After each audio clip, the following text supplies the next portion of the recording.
telling me to shut up. Y'all funny. Oh. And we're live. Somebody told me sleep is the cousin of death. I gotta wake up. So I open my eyes with a dream in the book. I gotta chase him. Struggle makes 100 miles and running feel more like a million. More pressure, I ain't never backing down and letting up. Fuck you then.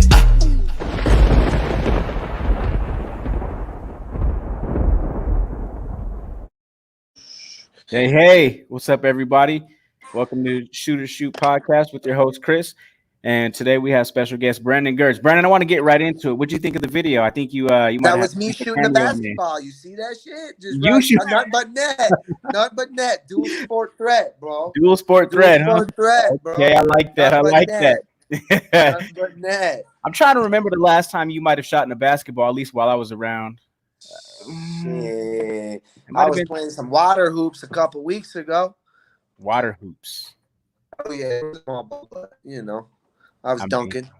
That might be the only basketball you can dunk as dunking. Standing in the mirror 5 foot 6, huh? I ain't dunking no real ball. Fuck.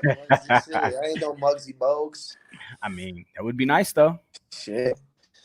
But you, it looks like the NBA might need some extra players. So you never know. If you was Muggsy Bogues, you could get an extra check. Shit. So Brandon, I want to before we get going with all the hard hitting questions. Before we jumped on the line, I overheard you guys talking about plants and growing. Plants and growing a new hobby of yours? What's going on with that?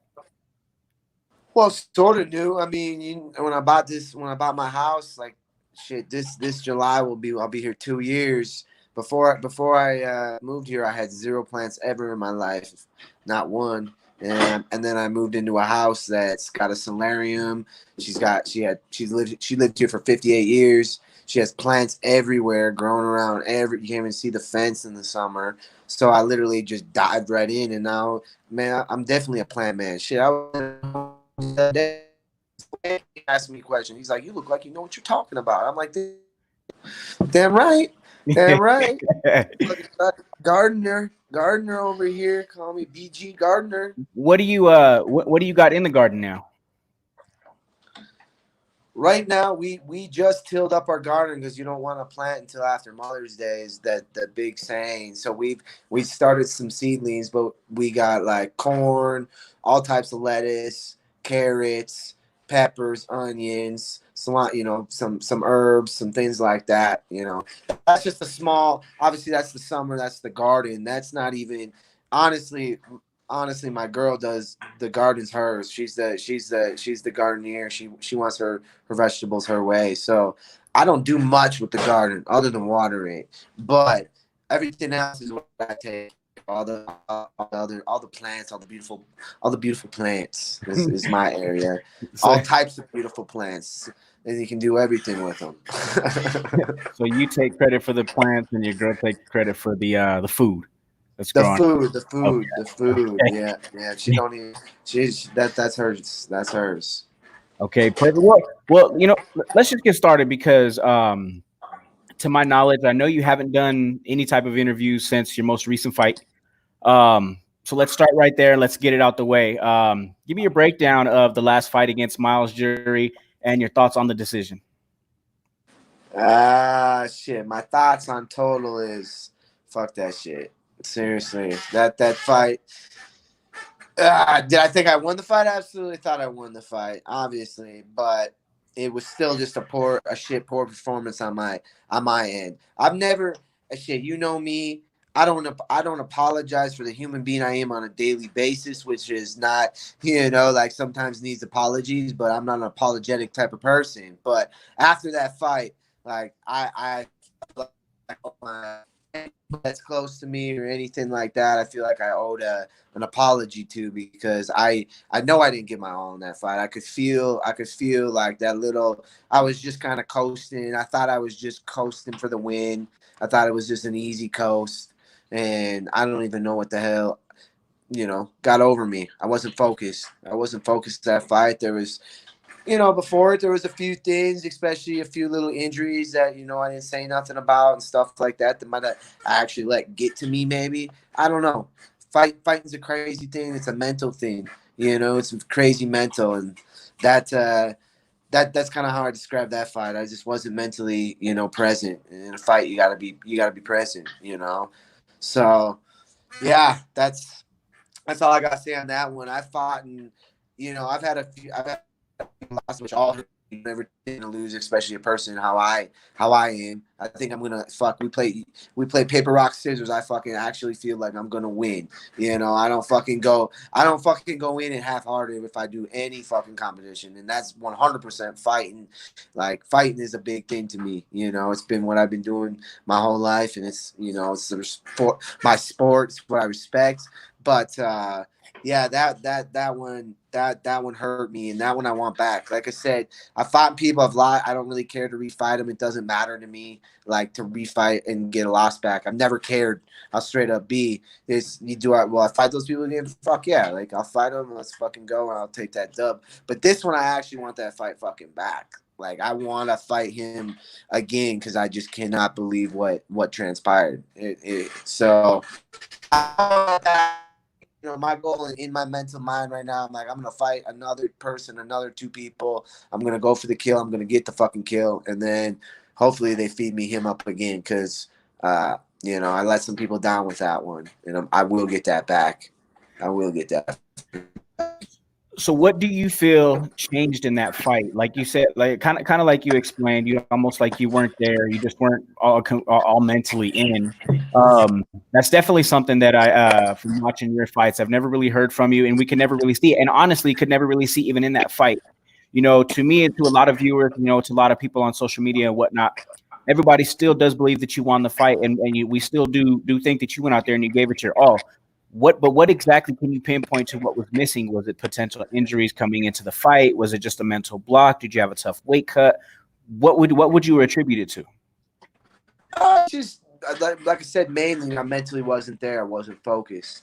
Like, I let my focus get off, you know, whatever it was, the injuries or other things, you know, I wasn't able to keep my focus. I mean, and that's on me. No matter what, it's on me. That's why, like I said, for the first time I've ever been apologetic after a loss, you know, like I never had, like, shit, you know, like, it's crazy, but I've never been apologetic over anything, really. I'm just not apologetic, but I honestly felt apologetic after that fight, like I said, because I could feel myself not being focused. I felt myself coasting. Like, you need to give it your all. You need to, when you're fucking getting into something, go for it. You know, like, go for it. If you're only halfway in, you're only gonna get halfway results. So you gotta fucking go. And me stepping in there and feeling like it was still a clear fight. And I remember moments of position that that guy should have never. They technically, I think, probably gave him 2 takedowns.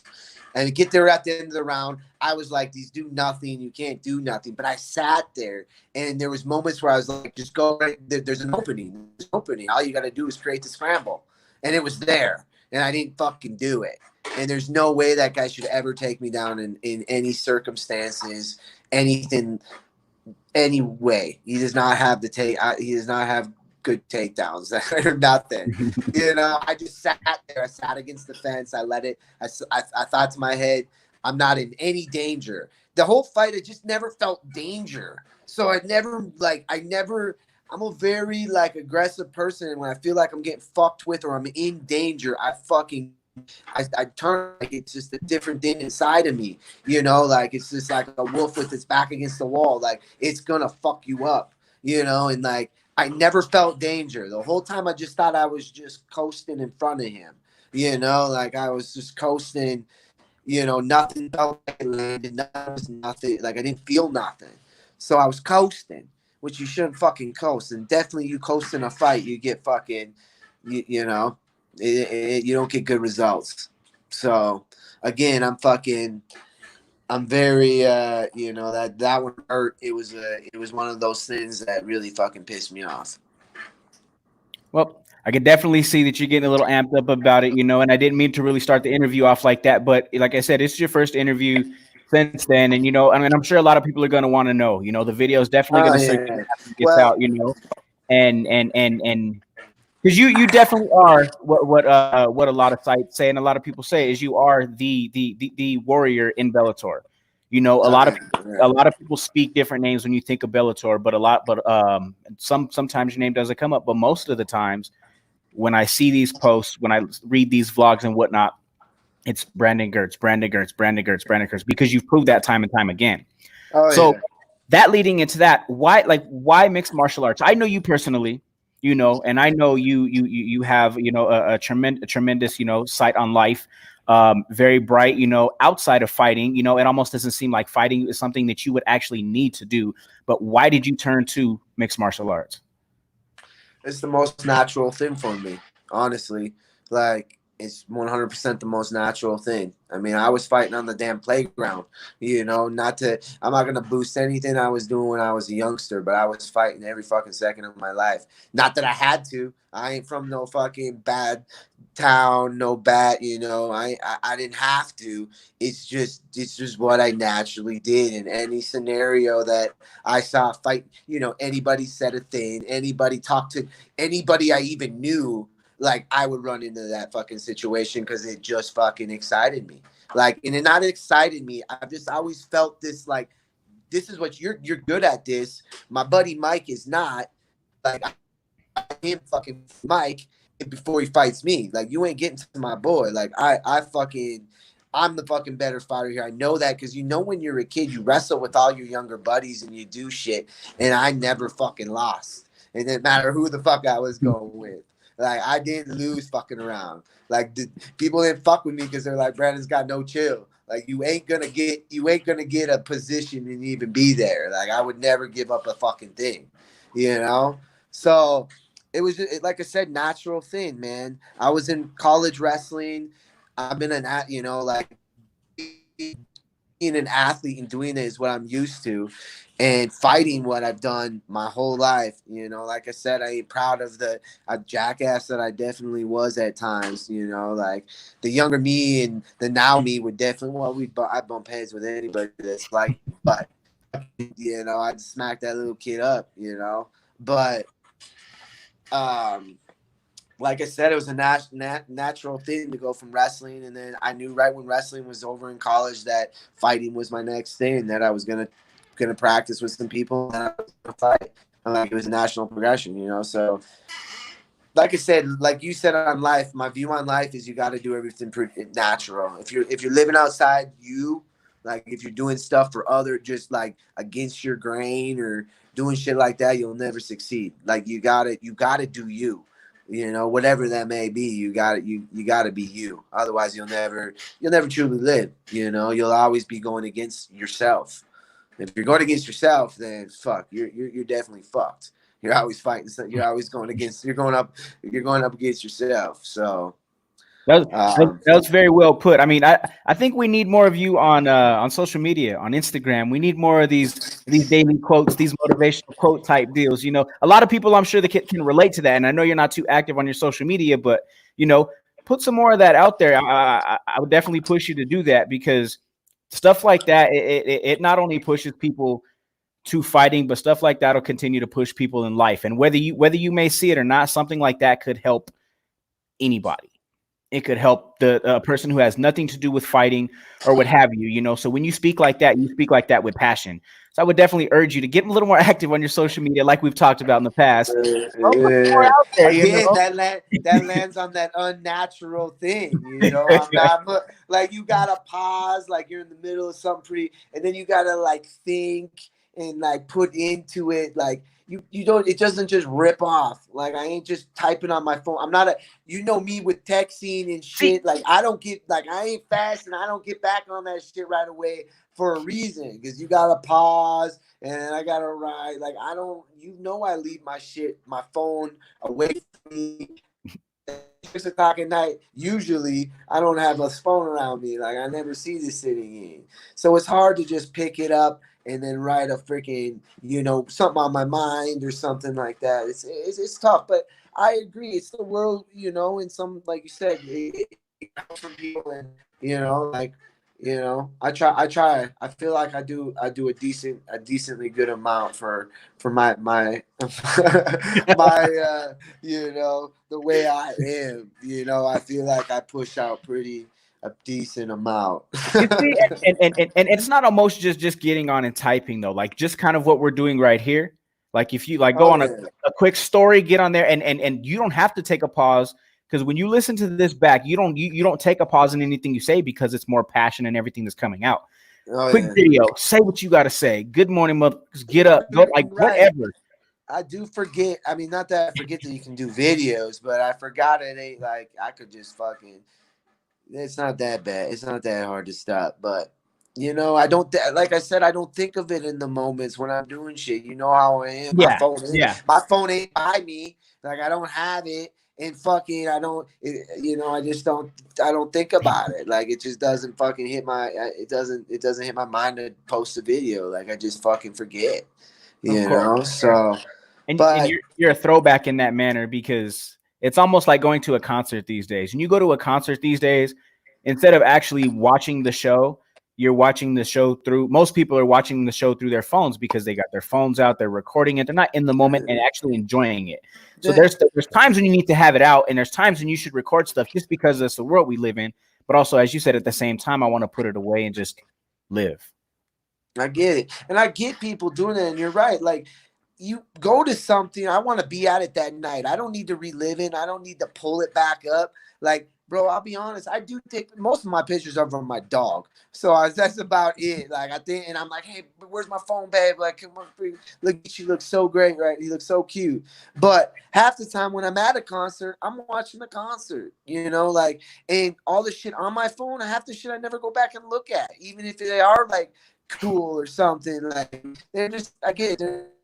Yeah, I'll stream through my photos every once in a while, but all the times I do like videotape a hike or a beautiful thing, it's like I don't ever really go back and look at it. I want to live it while I'm there. You know, like I want to be present. Like I said, in my fight and things like that, you got to be present. You know, like you have to be. You have to be present. Otherwise, what's the fucking point? Like I don't need to go back and live that like you said, videotape the concert and relive it 5 times. Like I don't need to see it again. Like I was there. I was there, you know, like actually there, listening to this shit, fucking grooving to this shit. You know, I get it. You can do that with a phone and you can do that or whatever, and then send it to someone and show them that you're at this cool concert. But to me, if you ain't there with me right now, it don't matter. Like it's not a big deal, you know? So speaking of being in the moment out at concerts and whatnot, how are you dealing with this pandemic? Are you for it? You know, you've always been somewhat of a homebody, or do you kind of miss being able to get out? I mean, I'm not for whatever's fucking going on. I'm definitely for it. Meaning, like by being stuck inside. I ain't like struggling, you know, with the concept of staying home and that you can't go. You know, I like to go out to eat. I definitely do. That's definitely a thing that I do like to do. Now it's kind of like we just order randomly, and it's kind of, you know, it's kind of like a special thing, you know, like. So I do like I said, restaurants and stuff like that, but not being able to go to the bar doesn't do nothing for me, or the club, or the anything. You know, not actually being able to go to like real gym, you know, like a or 24 or something like that. So not being able to go to that shit's a little different, but I haven't sweated it once. Like it don't bother me. Like it ain't. This is a phase, so I'm like, it don't bother me. I can't go there. It don't bother me really. I can't think of something that don't bother me that I can't go to. I don't go to the grocery store because, you know, I just don't like going out and this stuff. So I barely went to the grocery store before. So, you know, like it's cool. I go biking. I go fucking in the mountains. You know, I do shit outside, or I'm pretty much in my backyard. You know, what's going on. You know, so to me, it doesn't affect me like I feel like some people it's affecting. That's the thing. Like I've been telling, you know, people, like everybody's got a different view on this shit, and I respect everybody's view because I'm not one to try to change views. Like you got your view, that's your view. Like I don't need to. We don't need to change it. Like cool. Like I just had a thing where I was maybe gonna go back to Minnesota this weekend for Mother's Day, but I'm not doing it because, you know, one of my family members, aka my sister, doesn't doesn't feel like it's like smart, or like doesn't, like, we can't be in contact yet, because I have seen, I've done some training, I've done some things during this pandemic. I've seen people. I haven't been locked in my house and seen zero meetings. I've seen some people, so she doesn't want me to come back because of that, so I'm basically at the moment barred from my family because then I can't see my parents. I can't see my parents either. She's gonna blackball it. And it's funny you bring that up. It's so funny that you bring that up. I respect it. It's funny you bring that up because that was a part almost of, I want to call it the deal of me being able to come home when I was home for a week to see my father who was sick. Was I had to get tested when I got back. Yeah. Just to, to put everybody here's mind at ease. And I got it. It came back negative, so I'm good. So that you were able to get, because I've been hearing you, it's hard as fuck to get one. So here in Texas and in El Paso specifically, they opened up another free testing site because the state of Texas before, but I want to say a couple of weeks ago, was the least tested state in the United States. And because initially they were charging $140 to take the test, period. Yeah. But then they started to realize a lot of people are coming in. They're starting to get more and more positive tests. So, and even here in the El Paso area, so they went ahead and said, hey, we're going to put a free testing site out. Here's what you do. You don't, and this one, because it got so bad, you didn't even need a doctor's note to do it. So, which ended up working out in my favor. So I was able to come back. I called, scheduled the appointment, went and got the test done, and it was a drive-through test, and this was way out by the airport, almost in like all dirt area road. Yeah. We went inside a building. I didn't get out of my car. They did the whole swabbing of the nose, touch the brain deal, and gave me my results. What I ended up getting it 3 days later.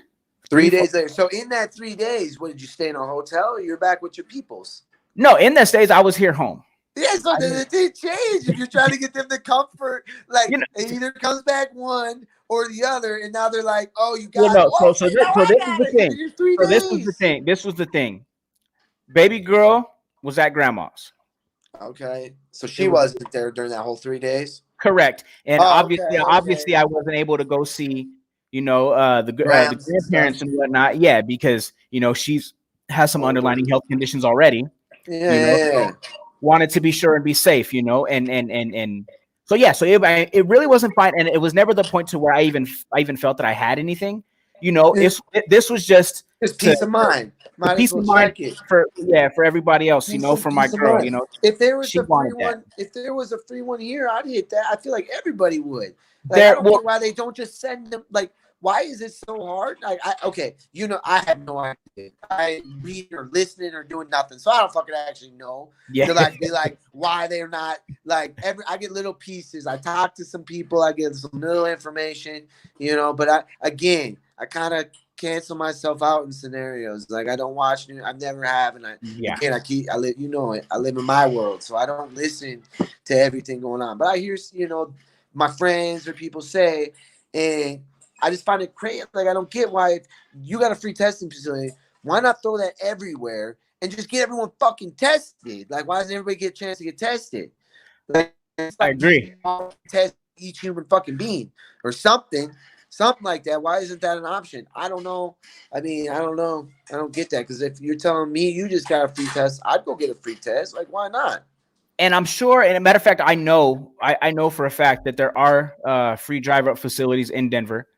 A lot of it's changed, you know what I mean, like where you have to schedule an appointment and this, that, and the third, which is okay, just because they don't want everybody just cramming into these places. But it's like a really big, like, you're telling me there is free testing in Colorado? Yes, there is. And I can just go get one. Yes, there is. I haven't heard one human being speak of that out here. Yes, there is. One person. When we're done with the interview, I will go ahead and shoot you over that information. Just in case you want it, if you didn't go get a free test, why the fuck wouldn't you? Yeah, Like, I just thought you can't. I was told you just people aren't just getting tests. Like they're not even giving tests to people it that was, think they have it. it They're was just like like that. they're like you probably have it or you have it, and so quarantine. You know, like they're not even giving people tests that say they're just saying you have it. So I heard, it was like that, but what had changed or what the difference was is that you needed an actual doctor's note to give to these people at these test sites in order for them to test you. So you needed to go see your doctor. Your doctor needed to say, yes, he needs a test. Here's a note. Then you take the note over to get tested. That was that was the big difference. Like now we're to the point to where it's just you feel you got it. If you really feel you got it, you really feel the symptoms and you really feel you need to get tested. Here you go. Schedule an appointment and here you go. I don't feel like I got no fucking. I've been killing it lately, so I don't feel like I got nothing. Nothing's here. But I mean, take a test, peace of mind. I mean, Yeah. whatever. Can't complain with that. So let's go ahead and switch gears over back to mixed martial arts.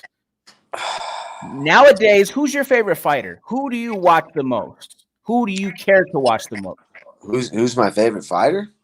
If you could pick somebody, yes, who would be your favorite fighter to watch right now? Wow, fucking my favorite fighters are the fucking people I know. You know, if I had to pick people, I'm picking Justin Gaethje, Rose Namajunas. You know, like those are my favorite fucking fighters. Fucking Carrington Banks, like those are my fucking favorite fighters. I'm not the type like to. I got one fucking hero fighter, and that's Mike Tyson. That's fucking the one and only. That'll be about the only person's fights I watch. You know, before fights or during fight week or ever actually. Like I haven't really seen unless we're actually watching them that night. Like we're all fucking hanging out watching them. I don't go back and watch fights. And maybe I fight somebody till I fight that person, then I watch that shit. I don't ever go back and watch fights. So speaking of Mike Tyson, as you just brought up, did you see the video of him hitting mitts with that Rafael Cordero in LA? Dude, if you're a fighter who hasn't, if you haven't seen that, then you're definitely off the planet. Somebody's had to send that to you. Somebody's had to send you Mike Tyson fucking punching shit. So yeah, I've seen Mike Tyson, and that would murder 90% of the humans on the planet right now. 90% of people would die just from that. 90%. He just throw that, you're in front of him, you're dying. 90%. 90% of people. Would you be for or against him actually doing a comeback fight, as he says he wants to do for charity at 53? Who the fuck could be against that? This is Mike fucking Tyson. Mike Tyson, like I said, can do whatever the fuck Mike Tyson wants to do, and absolutely fucking do a charity event. I'm watching that shit. I hope it's against Shaquille O'Neal. I hope he just fucking punches Shaquille O'Neal so fucking hard that he cuts in half. Like that'd be ridiculous. Shaquille O'Neal now. He's got two. There's two Shaquille O'Neals. That's what would happen after that. I'd like to see that. I heard Shaquille O'Neal said he wants to fight someone his size. I'm like, no. Fight someone half your size, Mike Tyson, and be cut in half. That's what I'm talking about. I watch that shit all day. I wouldn't want to see that simply because I like Shaq. I like Shaq too. Wouldn't want that to happen to Shaq. Why do you not like Shaq? But that would be a crazy moment. Like Shaq don't get is nothing. He's like he walks around as the biggest human being all the time. Like you used to that. I saw a video of that of what's his name, Francis Ngannou. Yeah, picking him up, and Shaq was like, "I've never been picked up. Like he ain't ever in a situation. People don't ever be touching Shaq. You know, like Shaq is fucking what 7-some feet tall, fucking 400 pounds. Shaq is a fucking like he's a walking right now. That's what Shaq is. A modern day giant. That would I don't know. I'm trying to imagine that, but like that's not the fight they can make. That Shaq has no chance. Shaq has no chance. I would like to see something actually crazy, and they put him against someone that's an actual fight. Like it would be what the combo I just saw. Yeah, I get it was one combo. But that one fucking combo will murder most fucking people. I'm telling you right now. All he would do is work that combo on anybody. 90% of people and they're dead. They're fucking dead. That's how Mike Tyson would have to do it. I had actually heard rumblings that one of the potential opponents for this charity boxing match would be another 50-year-old fighter by the name of Shannon Briggs. Oh, do it. Who don't know Shannon? Let's go, champ. Let's go, champ. That would be cool. I'm telling you, Shannon Briggs will die.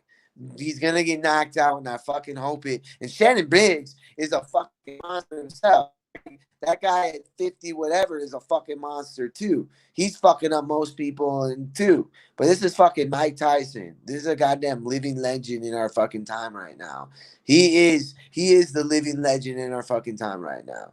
You know, you got him and fucking MJ, and that's fucking it on the list. I'll straight up say that. That's the living legends. And I'm a Minnesota boy, so I might like scratching fucking on the under there a little bit somewhere wearing Wayne Gretzky. But fucking but that other than that, dude, fucking those are the living legends right now. They're the top, they're top of the hill. We should make a mountain.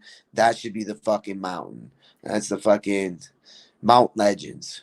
Are you or have you been into the Last Dance? The Jordan documentary about the 98 Bulls. Have you been keeping up with that? Do you watch that much? I know you're not a big basketball fan, but as you just said, you're a Jordan fan. So have you been watching? I'm a Jordan fan 100%. And I still say that. And yes, I've seen one episode and it was great. It was a fucking great episode. It's a great episode. We got 3 of us that are watching, so we got to time our shit together. We got plenty of shows like that. So it's fucking, sometimes shit gets backed up. I will watch all that, and I know it's amazing at a show. The deal is when I watch shit like that, mostly I watch TV and shit at night. Like that's when I want to chill. I want to relax. Like, you know, I'm pretty turned on a lot. Like, and my energy's usually fucking a little high. So I like to fucking, when I watch movies, I like to relax. AKA that means action movies, comedies. And the action got to be super not real. Like, that shit ain't real. It ain't actually happening. So if I watch the Michael Jordan fucking shit, I'm fucking jacked up. Now I'm jacked up. I'm trying to go to sleep and I'm jacked up. So what? This ain't doing the purpose. Like, it's hard for me to watch stuff like that. I don't watch that type of stuff. I do, but it's got to be the right time. And I don't watch a lot of TV in the middle of the day. So, you know, takes a little bit of the right timing.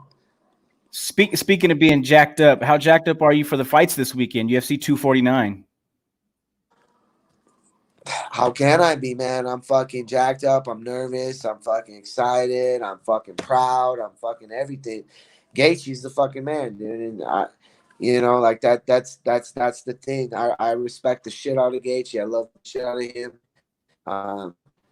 And he's going to war this weekend. And it's a crazy time. And what I just said to him today, fucking, he honestly fighting in an empty arena, you know, really only your team there because no one else can be there. So you know what that means? And I didn't even realize that until this weekend because I really thought about it.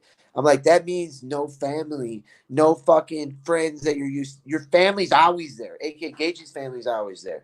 No friends, no shit like that because you can only have your team. They only allow you to bring, I don't even fucking remember what it's 3 people, 4 people will be probably. Like, it ain't normal. Like, you got a small group, but again, you're taking your small group, your fucking team, your fucking captain, your fucking sergeant, everything like that, and you're going against another team, you know, and you're gonna hear that heartbeat. You're gonna hear that dude's skull when you crack it. Like, you're gonna hear shit that you've never heard before. You know, and it's the most intimate, natural fight event that could ever happen. How it's happening. It's my dream type of shit. Like, you go there and you go to war against another dude's team. And it's just that's it, really. There ain't shit in there. It's fucking awesome. It's fucking so awesome.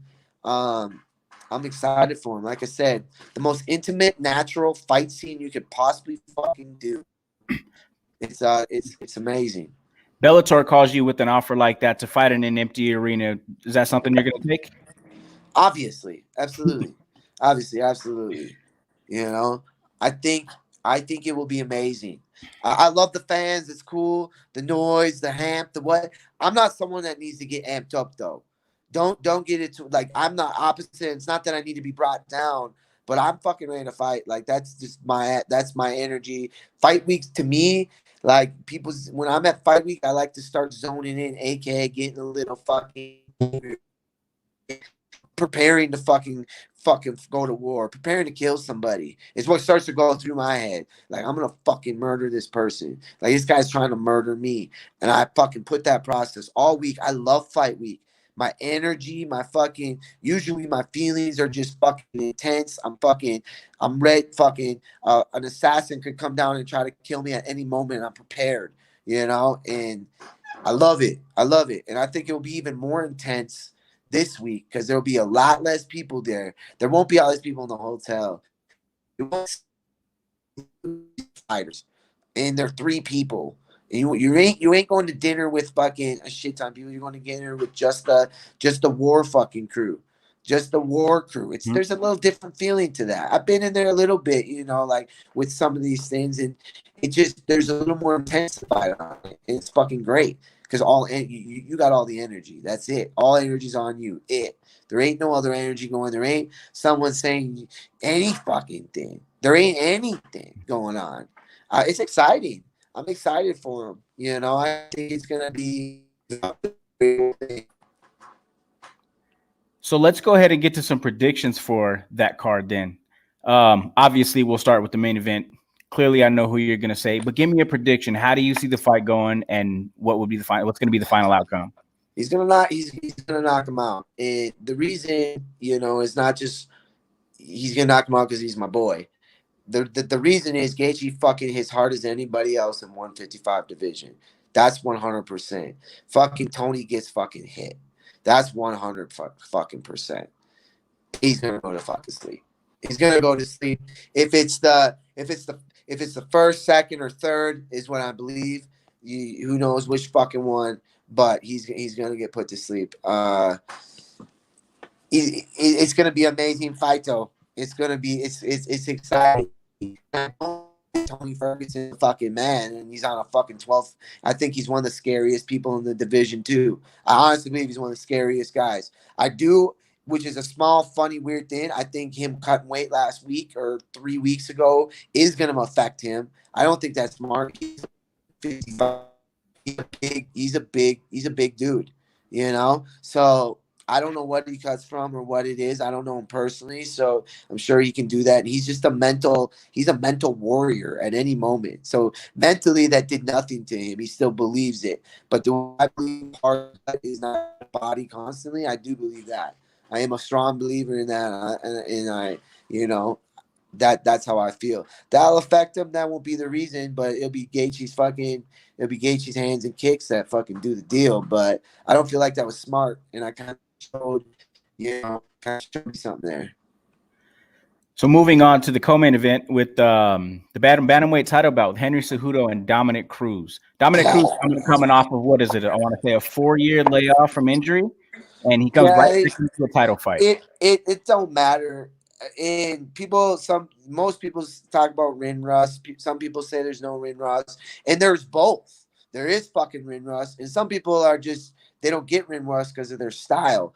AKA Dominick Cruz don't get fucking ring rust because he's all about footwork. He's all about strategy. This motherfucker probably has been breaking down Henry Cejudo in film rooms because that's why he's such a good analyst. And he's been doing that, but he's also putting in fucking 40 of his own hours just for himself to beat this fucking guy. Like this guy is the most. Corey Sandhagen, when he said he's 2.0 Dominick Cruz, I feel like that too because he's that type of fighter. He's fucking breaking fucking people down, and he's fucking his footwork and his movement are something of an art. Like you watch this shit, it's an art. Like, and that's what he is. Just come in and take fucking Dominick Cruz down and hold him down and beat him up. I don't fucking think so. I don't. Not the fucking. He's too skilled. Takedowns won't just be easy.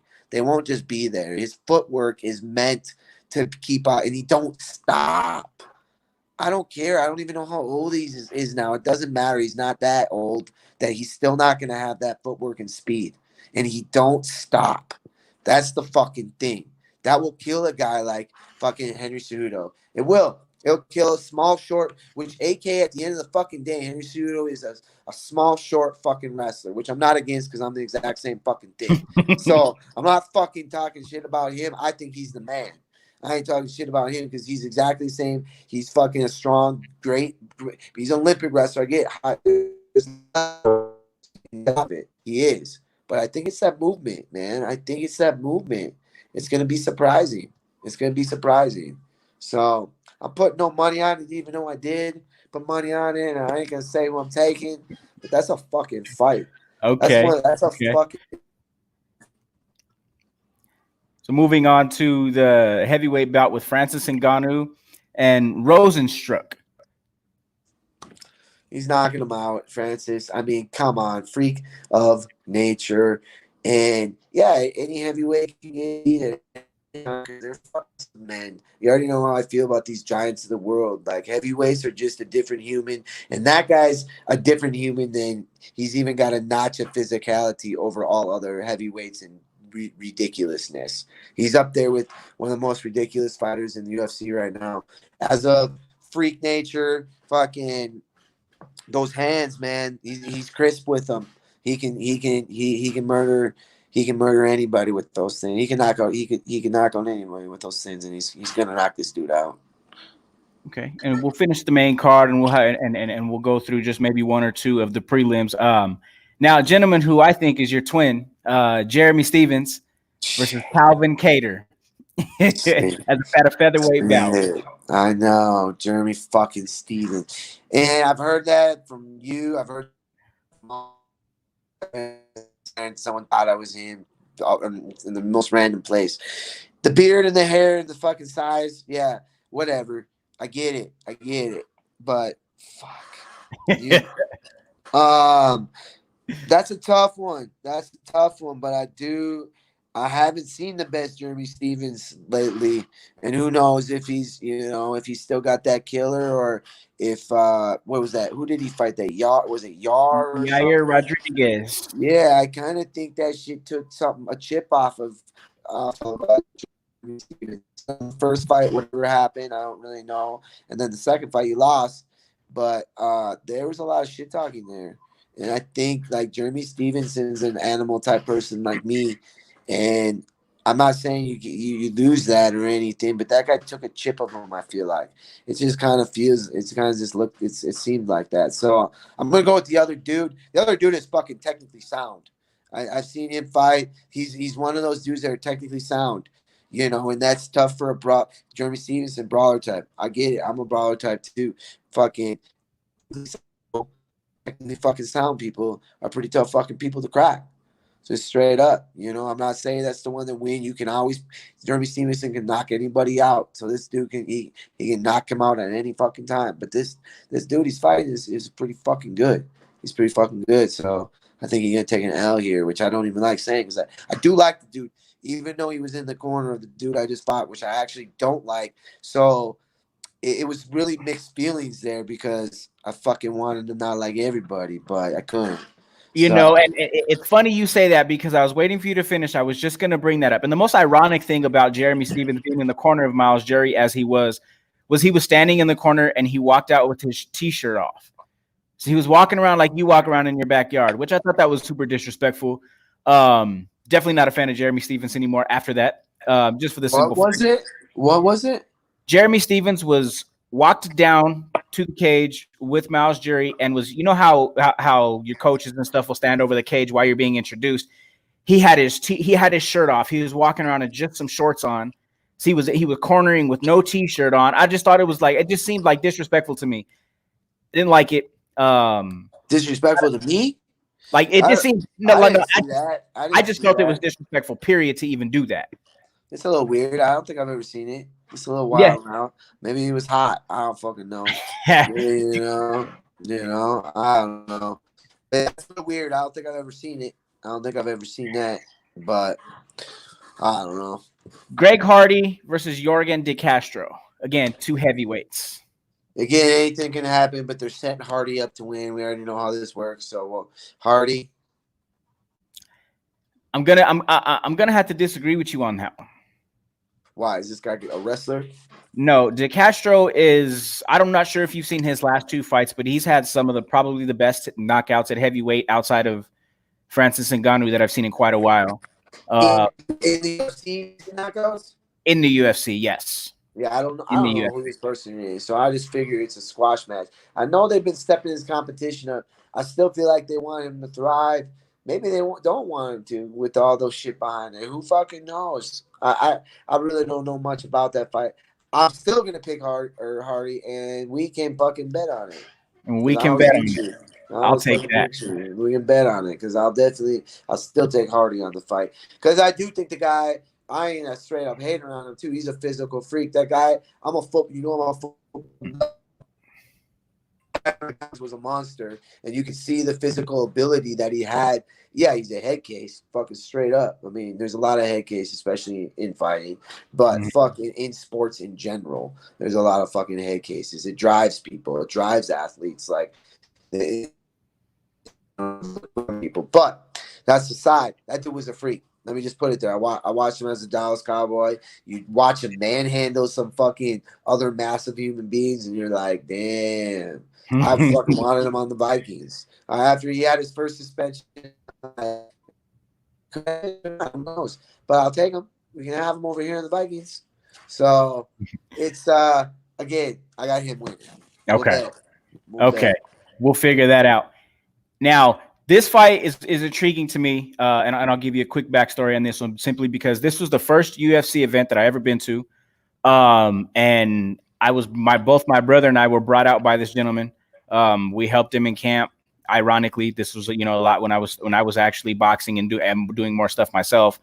Donald Cerrone, who's coming off of his loss, Conor McGregor against Anthony Pettis, and mind you, this was the first fight that I ever been to in Chicago. First UFC bout that I ever been to. This was in Chicago, and Anthony Pettis knocked Cowboy out with a body kick. Oh yeah, and obviously now they're rematching. But the difference between now, obviously besides age, is that they're rematching at welterweight. Yeah. Cowboy likes welterweight. You know what? I'm gonna bet on that fight. I'm gonna bet on that fight for sure. I'm gonna bet on that fight. I think I'll be honest. I've never been a big Anthony Pettis fan. I'm just gonna be straight up honest. I know he had that fucking off the cage kick, and that was cool. Fucking congrats. That was cool. He knocked out Ben Henderson is the rubber man. You don't just knock that fucker out. But no one in the world saw that cage kick coming. Fucking kudos to him. And I got respect, but I've never been a big fan of his. I've seen him quit in fights. I've seen the quit. You can tell when a human being quits. Like you can literally see it. And I've seen him quit. So Cowboy don't got no quit. Cowboy's a beast at welterweight. I do think Cowboy's life is catching up to him. The dude is 36, 37, 38, I don't even know. But not just that he's fought a shit fucking ton because he a gangster. He lives a wild ass life. And that shit gets to you, like that shit can catch up, man. I've lived a decently wild life in ways, like in different types of ways. And I'm not saying my liver, I've kept that. I mean, we already know that motherfucker drinks a shit ton of beer. And I'll tell you what, it's been proven and factual that shit ain't the best healthy thing for your body or liver. And so I takes a fucking, who knows? I don't fucking know him personally. I don't know, but I still believe he drinks a lot of Budweiser, and I think that shit's real. That dude is nothing but real. So he ain't saying that shit for just the sponsorship. That dude's real. Mm-hmm. So fucking, I think that shit catches up to you. Your lifestyle catches up to you. Things catch up to you. Your body catches up to you. I feel like that dude will live like that the rest of his life. Yeah. But a sport is a lot of part about a sport is your physical ability and just what you physically can output. Doesn't matter how smart mental you are. Yeah, you got better and shit like that. But in fighting and pretty much every sport but fucking golf, you're gonna fucking start to fucking go down a little bit. Only because physicality is a major fucking plus. What you do physically in pretty much all sports is a big part. Can you mentally do it? Yeah. Yeah, but your body physically will fucking change. And everybody changes at a different time. Everybody's different. Everybody's, like everybody's unique. It's human beings. We're all unique. You can't fucking, there isn't even, I don't even feel like I get there's averages and you can fucking times it, but every fucking person is unique. I do believe look at fucking Frank Gore in football. Well, how old is that dude? Fucking 50. Fuck. Still running for 1,000 yards. Running for 1,000 yards, joining another team. So you can't tell me there's this happens when. And most athletes are normally a special type of person. There's a lot of people that get high level and do shit just off of work ethic alone, because not a lot of people want to give the work ethic for a pro sport. It doesn't. There's not a lot of people. So there will be people that get away on work ethic alone, But then that physical ability that they were given, maybe it was here and not way up here, But that will start to deteriorate that little bit too, and only work ethic will get you so far. So I do feel like shit catches up to people, and I do feel like Cowboy is the fucking beast in what he's been. He only goes hard. So he will start to slow down. Maybe it ain't yet. Maybe Cowboy won't maybe he's super fucking human. Beer does nothing to him. He probably eats fucking McDonald's quite a bit on times. I just think he does. I think that fucker eats whatever. I get he probably eats meat.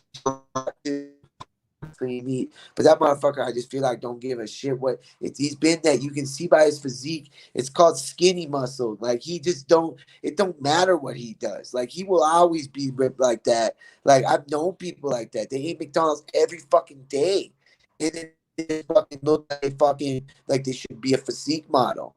Like it doesn't. It's just how it works. We're all a little different. So nothing to say. But I have seen in life that life catches up to fucking everyone. Fucking everyone. And if it catches up to anybody, just like you said, based off of, the lifestyle that he lives. I mean, it's definitely on its way. He had an interview with Brett Okamoto from ESPN just the other day, and Donald admitted, he said, listen, I see the light at the end of the tunnel now. He's like, I know my time is coming. I know I'm getting there. How long do I have? I don't know. I can't say, but my time is coming. So at least he realizes that now. But, for this fight, clearly bias, to me is what's keeping Cowboy up for me. So I'm going to go ahead and honestly choose Cowboy to win the fight. I'm picking Cowboy on this fight. Don't get it twisted. I'm picking Cowboy here too, because I feel like Anthony Pettis is also on his decline in a different way. And I feel like maybe even on a mental way in a way too. I'm gonna tell you this right now. And you mark my words, and obviously this is documented, that here in the next 2 years, he will be an opponent of yours, Anthony Pettis. Pettis, I like that fight. I think I would like that fight. We'll see. Again, I'm the same. Because I'm on that same fucking path. I don't know when my time is. I'll straight up be like that. Like I've been telling, I haven't known my time since I started. Since people asked like, how long you think you fight for? Before it became a big thing. And then it's like, that question happens, and I always tell them the same fucking thing when it doesn't seem fucking right no more. I ain't gonna be one that lets if my physical is really declining, or my fucking ability, and I know my ability is declining, I'm not gonna fight anymore. Like that's straight up. Do I right now feel like I can fight anybody? I absolutely do. I feel like I can fucking fight anybody. I can fucking beat anybody. That's how I feel right now. Until that feeling goes away, then I'll start thinking about it. Till then, who knows? But you do know it will come up. And I do know it's sooner now than it was fucking 5 years ago. I do know that. Of course, Father Time is completely undefeated. Completely undefeated. And it doesn't matter who you think you are. You should always think you're invincible. You should always think you're going to be doing it in a different way. But it does come. When it comes, who knows? You know, does that mean you fucking still don't fucking do badass shit all the time? Absolutely not. We already know people can do it through. I watched my grandma. She passed away at 98. And until she was like 96 and a half, she was still doing pretty much most of her shit at her house, doing her garden. Come on, she's fucking shoveling in fucking Minnesota. Like, you had to tell her to sit down, you know? Like, and she always said, you keep moving. It don't matter how old you are. You just keep moving, you know? But you adjust. Let me put it that way. You adjust. And then just at one point, there's going to be certain things you can't do as good as you did before, you know, and that's fine. But in fighting is you've heard it forever. It's a young man's game. You get older. Look at all the champions right now. I guarantee the average is probably 31, something like that, 32, shit like that. Like, it's you do get smarter and you get better. You know, you're still fucking good. You know, like, but then once you hit that fucking, you know, and who knows what age that is, like, nobody knows. But once you hit that, it's inevitable. It's gonna happen. I definitely feel the same. You know, I get that a lot with going to different gyms and playing basketball. You know, it's still odd to me that, like, I'm the old guy now. You know, I may not look it, you know, but I'm the old guy when I go to the gyms. I got the high schoolers, you know, the 20, 21-year-olds and guys like that. So we're the old guys and we go to the gym now. And I get asked, like, when are you going to stop? Like, look at all these knee injuries you've had and stuff. And I'm just like, listen, never. My body gives out. Like, I'll never, you know, and you know, you looking at it in a different light, being the actual professional athlete, you know, do you feel that somebody's going to have to tell you, or are you going to know and you're going to make that decision? No one can tell me shit. Who would tell me that? Who would tell me that I can't fight no more? Like, if someone's telling me that, then I fucked up. I fucked myself up, and I went and did it when I shouldn't have been doing it. You know? Again, no one really tells me, like, I can't be told. Yeah, the only person that tells me something is my old man. And he ain't going to tell me that. He wouldn't say that. You know? Like, maybe, you know, he would never tell me when to stop. And I will have to tell myself. And again, like I said, I won't be that dude. And I've said it before, I'm not going down in pay. So if my pay goes down, there's a reason, because I'm not as fucking good as I once was. So until that stops, and I go the opposite direction, then I'll quit, because they're telling me you're not as good as you were, and then that'll be a sign. That means I'm not as good. You know, I'm not going back. You'll never see me fight a local fight. You know, you'll never see. I'm not. Why would I do that? Why would I go backwards? I'm not a type of go backwards. I don't focus on the past. I don't go back. Like, you can't go backwards in life. It's about forward. So if that's the situation, if that's where I'm at, that's where I'm at. I'm peaceful to go forward. I ain't hating. Like you said, there's multiple things to do in life, and there's multiple. Everybody's like, what are you going to do after fighting? I'm not positive. And because I have to put myself fully immersed. I can't sit here and start, you know, I'm going to be this. Like, I'm going to do this. It's like, well, then I already have my foot at doing that. Like, I've told it from the get-go, what I do is what I do. So I got to be fully in. Do we have things like working or things to help or step two? Of course I'm building these things and building, you know, a foundation around me and shit like that. Of course.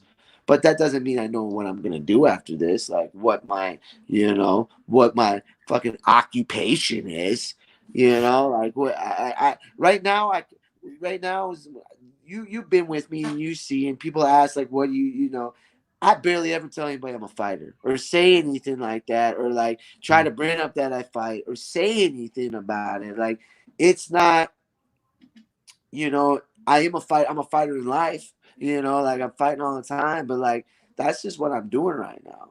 That's just where, you know, happens to be where most of my income comes from, you know, like, that's nothing really, like, it's not everything about me, you know. From the sounds of it earlier, you mean gardening might be in your future, you know, after fighting. That could definitely be something. And again, that might fall if I fucking there's a the garden house I go to these people straight up next to it, and I fucking love these two like that. I'm like, I go there and I only want to talk to them when I get helped, and they literally just run their own little little garden center, live next to it, and I feel like they're living the life. I'm like, this is dope. Like that's a dope thing to me. Never, I would take it. I'd go that route. I'm not saying that's it. Who knows? But you gotta do stuff you like to do, and that's the only way I can function. Switching gears right quick. I actually been admiring that T-shirt you got on. What is that? Little sleepy lion, little Leo Rivera. Leo Rivera. Who's Leo Rivera? One of my sponsors that keeps me fresh all the time, bro. Like, this gear and their tracksuits, no joke, is the best. You know, the comfort wise on it, it's ridiculous. You got one? I do. I mean, like, I try to get them to as many as my homie. I wish I could buy fucking a shit ton of them and just give them out as Christmas presents. That is my goal. Maybe 2020 is a tough Christmas though. Yes, 2020 is a weird. That's a weird Christmas. 2020 is a weird, tough, and weird anything for anybody. The way things are going. Yeah. But let me ask you this: how's Vici? How's everybody's favorite dog? Dude, Vici's good. He's in bed right now. He's already in bed. He's this week played with a couple puppies and just freaking went hams. So trying to keep up with some 1-year-olds. Father time. Vici's, what's Vici? 8 years old right now? Eight? He might be 9. I don't know. I don't keep. I call him 6 years old. I think for 4 years. So yeah. I don't even know.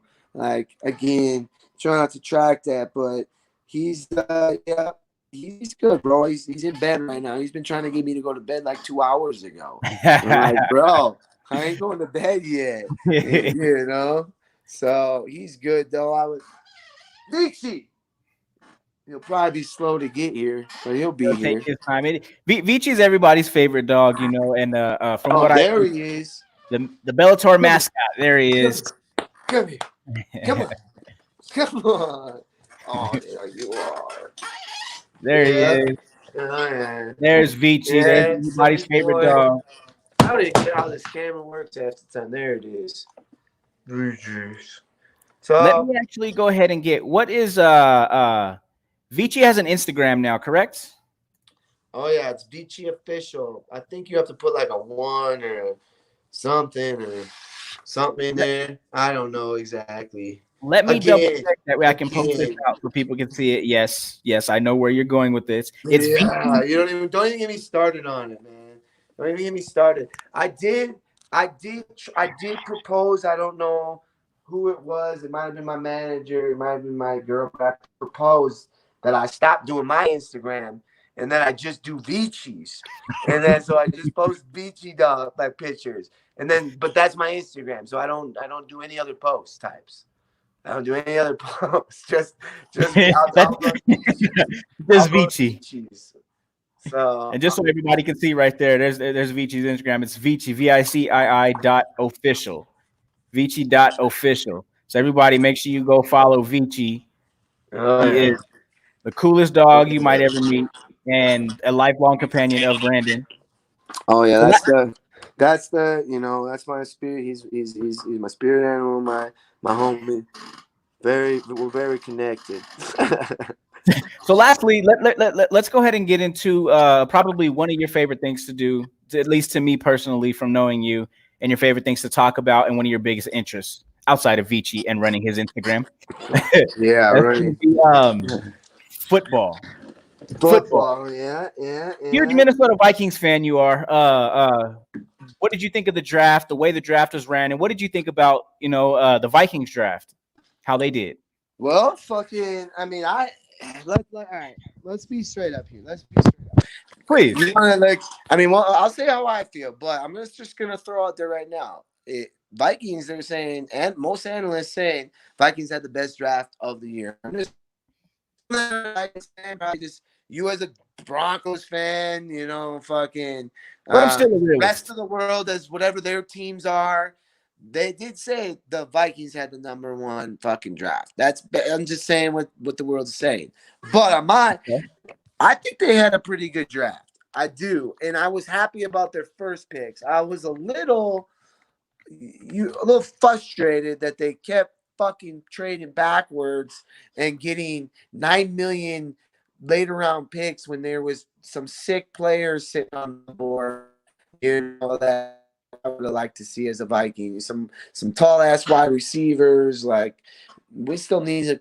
I wouldn't mind getting another wide receiver or two. So it's there was some frustration because I just felt that we were having probably in the beginning one of the best drafts ever. And then I felt like they were kind of missing on some stuff that they could have got. I do feel like we should have took that Easton, that quarterback. I do feel like we could have had he's a future. That guy could be a good quarterback, and he might be a top 10 type quarterback in a few years. He's 6'6". He's got all the stats. He's got an arm. You put him behind someone like Kirk Cousins, which is a smart quarterback with limited physical ability, though.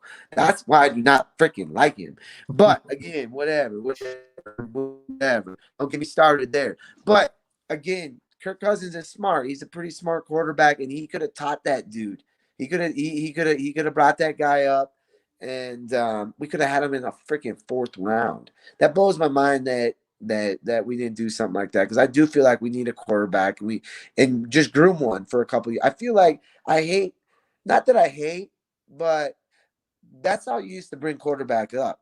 That's how you see some still that got brought up, like the greats and Aaron Rodgers, Patrick Mahomes. We forget that he was on for a year and a half right out of college, and he's by far known as one of the best quarterbacks right now. He sat for a little bit and got to learn the speed, got to get that, and then when he went in with his confidence is booming, because you never got it fucked with. Everybody's confidence can get fucked with. I don't care who you are or what your mentality is. Of course. Shit gets to everyone in some manner.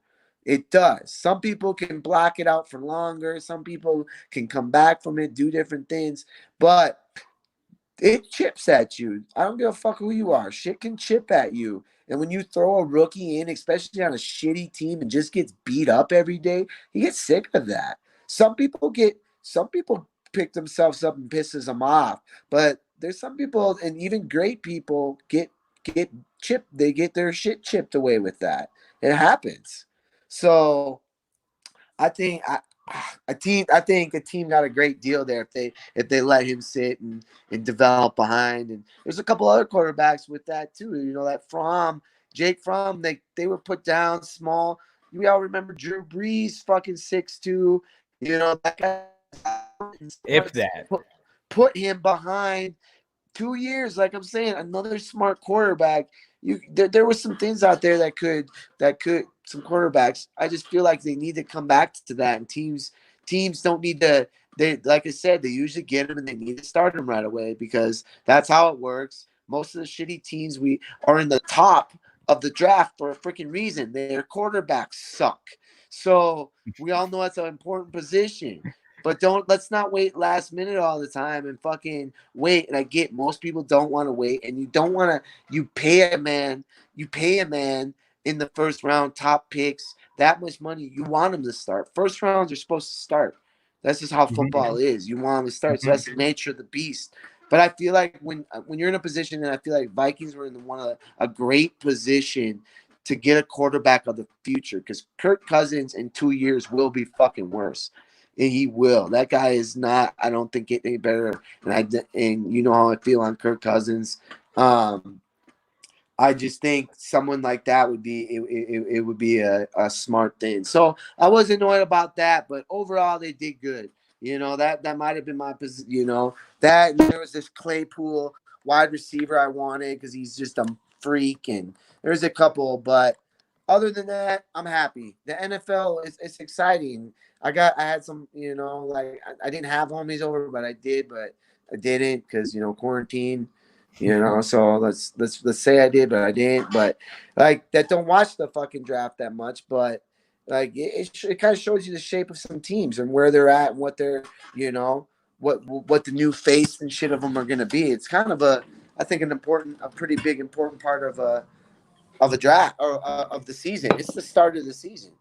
You It know, is. It really is, and that's just like you said. It literally is the most important part of the NFL season because that's your future. That's your now, and that's your future. And by future, I don't mean just 2-3 years from now for guys to develop. For a lot of teams, that's their upcoming season.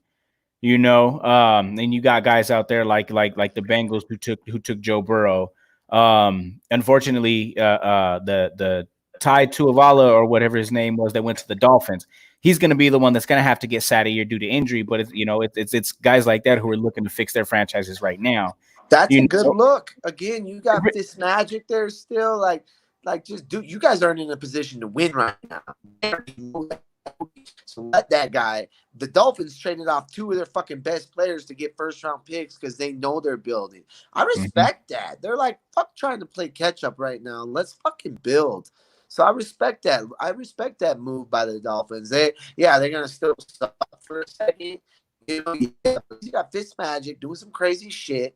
You're still gonna whatever. Miami isn't their fucking stadium? Isn't that the one you can go in a hot tub or something during the game?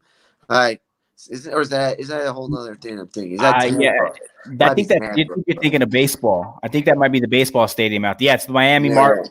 Yeah, the baseball stadium. It's the Miami Marlins. Like, fucking, why wouldn't the football? That's a fucking great idea. But like I said, they ain't gonna win anytime fucking soon. And why not do something like that? That guy don't gotta play right now. They're built. They just got. I think they did a great draft. Obviously, 3 first. They did. Picks. You're gonna fucking if you have 3 first round picks and you don't have a good draft, like. You know, but I would say top drafts, at least from my knowledge, and then even a little bit of what I had seen afterwards. I mean, the Cowboys did have a great draft. Cowboys took best player at the best player available every time, and they got some great players following them. They did. They got. I don't know. Dak's gonna probably have a top 5 year. He's good. And he's got a lot of good around him. That's the fucking point. Let's not forget it's a team fucking sport. Let's not forget the fucking Rams and the fucking Cowboys of the old times. Like, they had a fucking squad. It wasn't one. I get it. Like, Troy, like, people fucking whatever. But it was because of the squad. But why do you think the Cowboys can't put it together? They've had talent upon talent upon talent upon talent. They're almost like the Yankees to me. They buy their talent. Jerry Jones buys the talent, but for some reason, it's not working. What is it? Like, what do you think it is down there in Dallas? I mean, it could be Jerry Jones too much in this shit. You never fucking know. It could be. I don't want to talk shit on Tony Romo, but I just don't feel like Tony Romo was Tony Romo is he's a man over a lot of men for sure. And he's a talented dude. Look at I think his fucking broadcast. I personally like his broadcast. I actually like the guy. Tony Romo, I like. Do I think Tony Romo is like a beast? No, I don't. And they had Tony Romo for how long? And he was hurt and this and that. And there's been a lot of dysfunction. Like, I don't feel like Jason Garrett is a fucking good or a good fucking coach either. How many years did they have him? I think they had Garrett for upwards of 9 years. Yeah, that's because they liked him. Because he's that dude that you don't not like, but you're like, why is he at the party? He is. Like, he was the. I think his thing. The reason why Garrett didn't work out is because he became more of a friend rather than a leader, rather than a coach. That's what I'm saying. Everybody likes him. He's a likable, nice human being. So they never fired him. They should have fired him years ago. But Jerry Jones is like, well, fucking our kids fucking play baseball together. Like, let's give him another chance. Or I'll start calling the plays, but he'll be the head coach. Like, who knows? I guarantee you there's been multiple seasons that he wasn't calling many plays. Like, they gave the offensive coordinator the fucking go and fucking shit like that. You know, like you said, he's a nice guy. That's the deal. Why he was there for so long. But what is he doing? Was he assistant somewhere now, probably, or is he? No, I believe the Cowboys offered him like I want to say it was like an advisor position. but he declined that because he wanted to be. They're like, dude, everyone likes you. You can talk to people. You can go. You maybe, like you can, like everyone likes you. Talking, running the team is not your position. I can see that. See, they didn't take him. Fucking Jerry Jones was like, our kids are gonna play baseball. I'll make you an advisor. You fucking got $5 million or a shit ton still. You still have a position. You still do that, and I kept you in my life, and baseball isn't ruined. Like the kids' baseball squad isn't ruined. Like their grandkids can still play together. Like that's how it works. At the end of the day, people forget humans. Like these athletes, it is about business normally, but in that situation, there's a lot of friendship there. The organization likes him. They kept him around as a coach for too fucking long, and they put him in another position because they can't get rid of him because it's like firing fucking brother they love, and he doesn't do a great job, but he's a fucking great human being. You can't fire your fucking brother. You can't fire him. Yeah. Like you gotta put him in the back where no one fucking sees him, and he just does some other shit. Like he still kicks it. So that's why you're right. That's why I see that. And again, like I said, Tony Romo still I'm not throwing him. He doesn't go in any of my top quarterback fucking plays. No, I'm not saying you gotta have a top. Tony Romo was a good regular season quarterback who won, I think, one playoff game throughout his whole career. Yeah, dude. I don't know if he. And again, people are humans. This guy might fucking strike out at the top of the fucking spot. I've lived that life. Like I've been there. So it could easily. And I remember when I saw that you fucking fumble on one of those playoff games, and you were like, "What the fuck?" Like your hands going 90 miles per hour shaking right now because you can't fucking get in the fucking. You can't get in the zone in the big game. Like what was that? That didn't have fucking butter all over it. Did someone butter it up? Like, bruh, like get a hold on it. But then again, he's a human. He's a human being and shit. Like again, I've been there. Maybe that's a touching for another day, but it's sometimes you just can't break through certain walls, and it looks like if he's won one playoff game 100%, he is fucking can't break through that hole, and it's a mental thing because he had some talent and he had talent around him. He had everything around him, just couldn't pull it off. He's a bad quarterback, and he's a smart quarterback. Again, when it breaks down and you need to use your physicalities because your mind is jungled and you can't fucking think to throw the right play, and but you're not physically gifted, now you're fucked. So that's where we got Romo in the playoffs. Give me your prediction for your Vikings this year. What kind of record do you see? How far do you see them going in a realistic sense?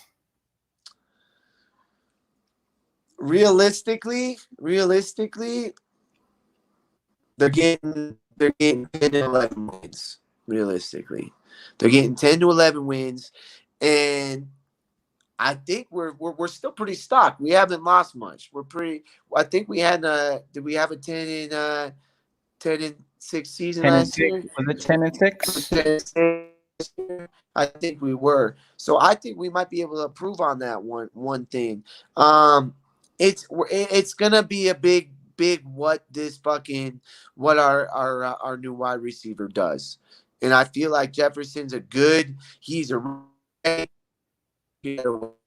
so if he can be a real number 2 and a good number 2, I'm saying if he can, there's potential for him to be a 900 to 1,000 yard receiver first year. If he does that, Vikings will be good.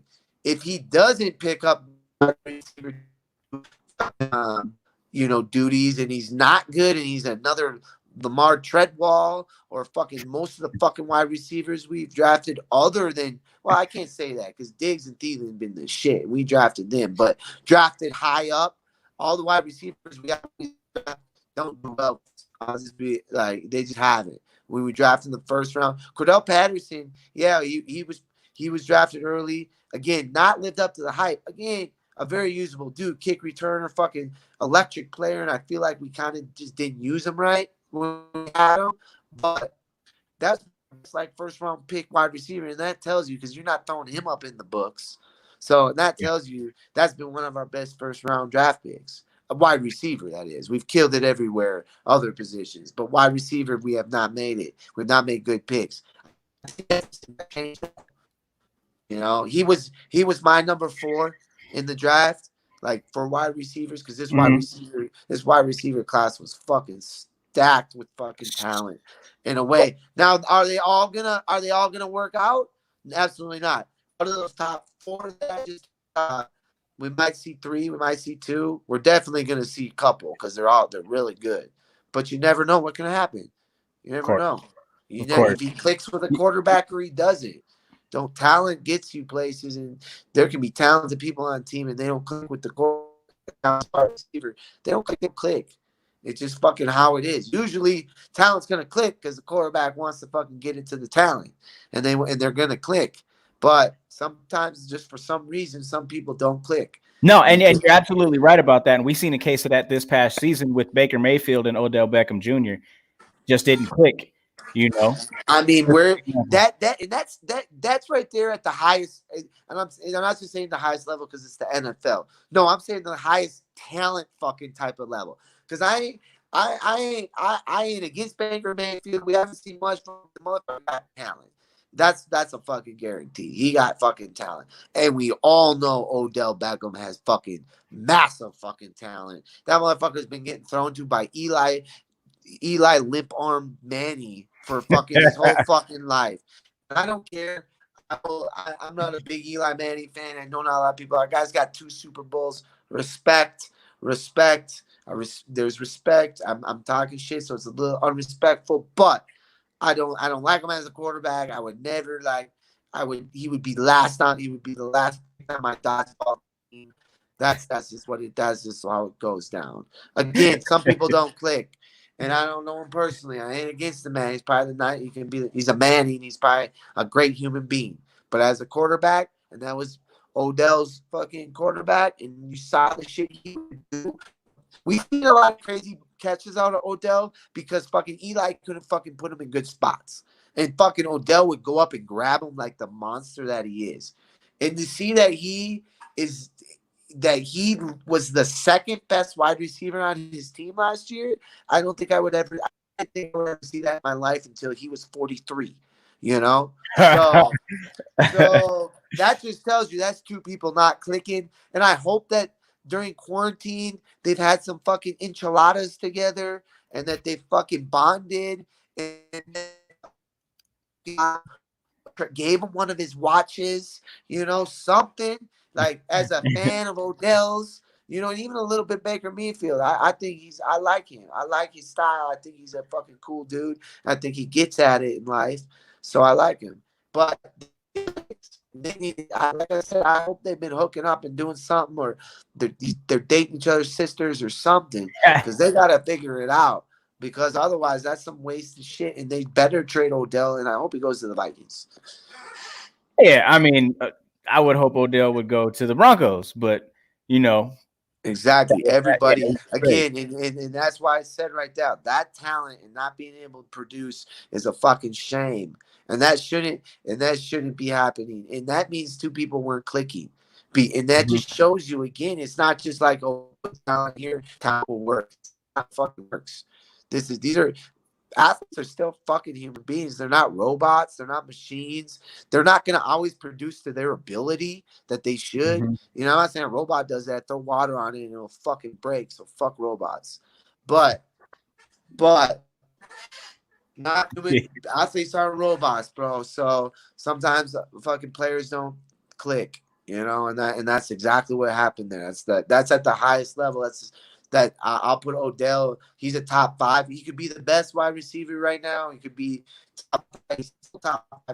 I'm not saying he's gonna be top 5 in fucking fantasy. If him and Baker Mayfield haven't fucking melded, whatever the hell. I think one of them probably hooked up with one of the girls with their same women or something. They got some major not liking each other. Like something ain't right there. That they're 2 professionals to be like that. And at that level and not be able to have. I get it. Landry's a stud too. Landry's a fucking. Don't sleep on Jarvis Landry. at all. No. So there's No. nothing about that Landry still got it. But I think those two talents should have 1,500 yards each with Baker Mayfield back there. Like there should be something like just, dude, they're both 1,000-yard receivers on the same team. On the same team. There's no reason they both shouldn't. They're both fucking studs. So, yeah. But fucking Beckham, hopefully you become a Viking. That's all I got to fucking say. You and Cuz. Last thing we'll get to. You just because you just brought it up. Fantasy football. Fantasy football, you can just basically call me champ. Basically. Is that grab a trophy for this year? I could grab a trophy right now. It could be there's a couple kinds of trophies I can grab. Some are shoes, some are actual fucking big ass football trophies, bruh. But yeah, you call me champ, and you definitely call me champ, bro. You definitely personally call me champ. I'll give it to you. I'll definitely give you champ for our league last year. I'll give you champ for our league last year. I have to. You want? Yeah, we need this quarantine just to get over, so we can go to a mall and you can pick out shoes like my sugar daddy. That's what that's all I gotta say. You'll be picking me to the world. This boy be picking me out some shoes, and I'm gonna try on. And I don't know which pair I want, but I'm gonna try 5 on. I'm gonna try 5 on. I'm gonna try 5 on just so you can see how they all look on me. So okay, yeah, like I said, 1 or 2 maybe. Soon as they get opened up, we'll definitely get that taken care of. Did win the league last year. So what I'm really looking forward to is the way you're setting up our fantasy football league this year. We're gonna have and just to let everybody know quickly, we're gonna have 10 players. Shit, we might be having 12. Do you want to do 12? You don't think 12 is too much? Personally, I don't want to do fucking. I can see your brother. That's what's been popping up there. I haven't been paying attention to shit. I just read that. Your bro. If we don't do 12, your bro don't get in. So I'm just saying, I like your brother. So I want to get in. I like your brother. Do you like him? Because we got to do 12 for him to get in, and then there's somebody else that's the 11th. If I name the people, I'm not fucking sure like who's actually on the border. So I don't feel like naming names because I don't know.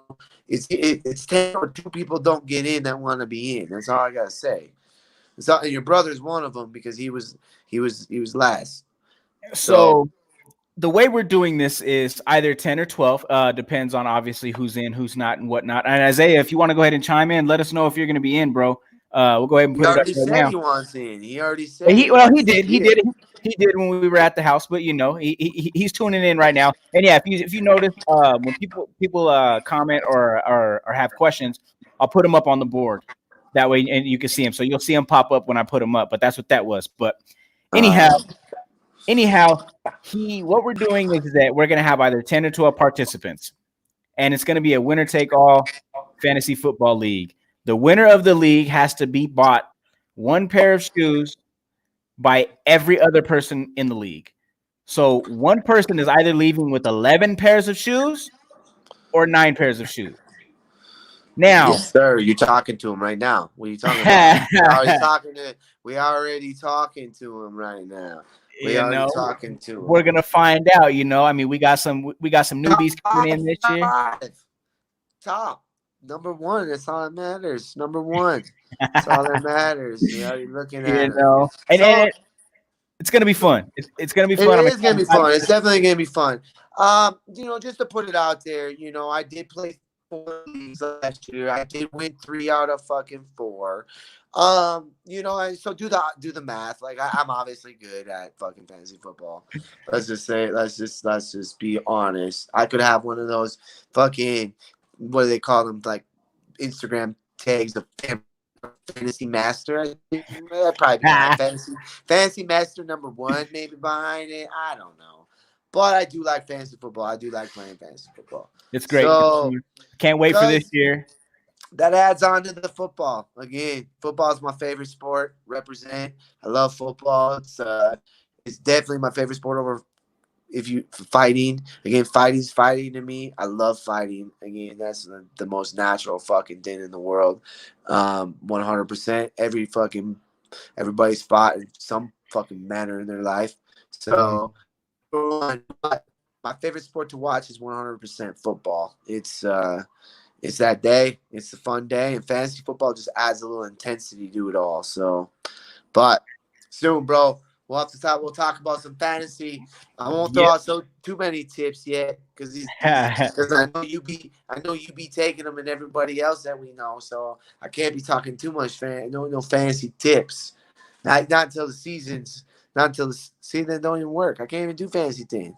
I can't even be a fantasy guru because I can't get my shit out to you guys. We'll see. We'll definitely see this year. We'll see how the world, how the world's going. If we actually get into it, and you never know, the shit talking that you do is the same type of shit talking that I do. So you never know. We might have to do a side bet. Some head-to-head bets. I always do head-to-head bets. And I don't. God, my head be looking a little bare because there should be a fucking hat on it too. There's a pandemic we're going through. I told you I would order it for you. I would order it and have it sent to your house, but you want to actually go to the store to get it. Yeah, it's the fucking buy me my stuff. I should have went ahead and wore, the one that you had to buy me, when we had our head-to-head. That's only because I only got that because your hair was looking whack, bro. My hair don't look whack. Your hair was okay. Whack. Hair was looking whack. But football soon. The year's coming, brother. It is coming, and I can't wait. So, Brandon, why don't you just go ahead and let everybody know where they can follow you, how they can keep up with you on your social media, Twitter, Instagram, and whatnot. Check me out on Brandon Girtz MMA on Twitter. I mean, I'm never really on that, but Instagram. I mean, it's my Facebook. I mean, you know what? This is the perfect time to say Facebook's freaking what's it called? The pages they have. I hate them. I always try to post something and never post, so I never post on that shit because I hate it. I'm telling you. So it's on that too. Check me out soon. Maybe I'll be doing some stuff. I'm definitely during this time been doing a lot of recovery shit. I mean, for my body. I mean, people. I've had some injuries. People know that. That's part. It's been a story of my career in a little bit of a way, but I've come back from them all.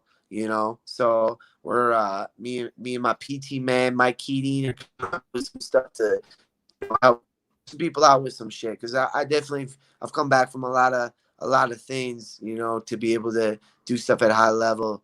And recovery is a big part. Doing the right recovery, and like I've been talking with some people, I see a lot of home workout shit out there right now and stuff like that. But I don't see a lot of stuff about recovery, and I see a lot about recovery tools, people trying to sell shit, and which that stuff's important too. I use a lot of recovery shit, and it is important.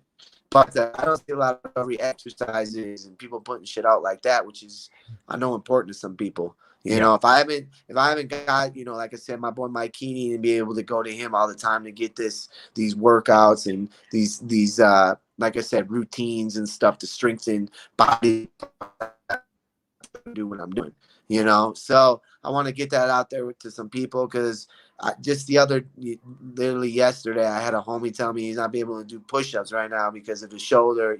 Like it's that messed up, and that's a lot of people though, especially athletes or anybody that just does shit. Like the body, again, father time, shit comes up. Eventually the shit you've been doing in life catches up, and it's not a big deal.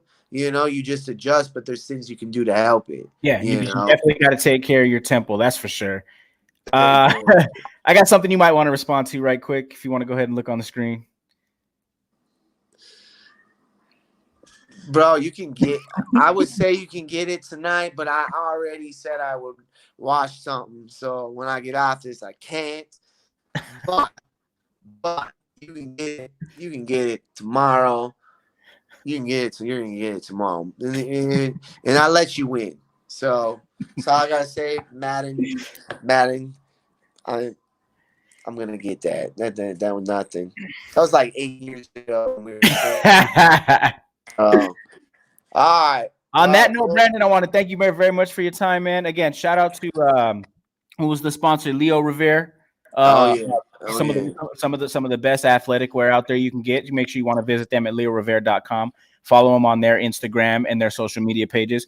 And again, Brandon, thank you very much for your time, man. Thank you for giving us the insight of your life, your thoughts, your views. And like I said, man, let's go ahead and get through this pandemic, get you back in the cage. Let us know how the gardening's going. And again, man, thank you for your time, man. We really appreciate it. Yeah, thank you, brother. Thank you, man. Send everybody back home our love. Absolutely, brother. Man, peace. On that note, we're out of here. Somebody told me sleep is the cousin of death. I gotta wake up. So I open my eyes with a dream in the book. I gotta chase them. Struggle makes 100 miles and running feel more like a million. More pressure, I ain't never backing down and letting up. Fuck you then.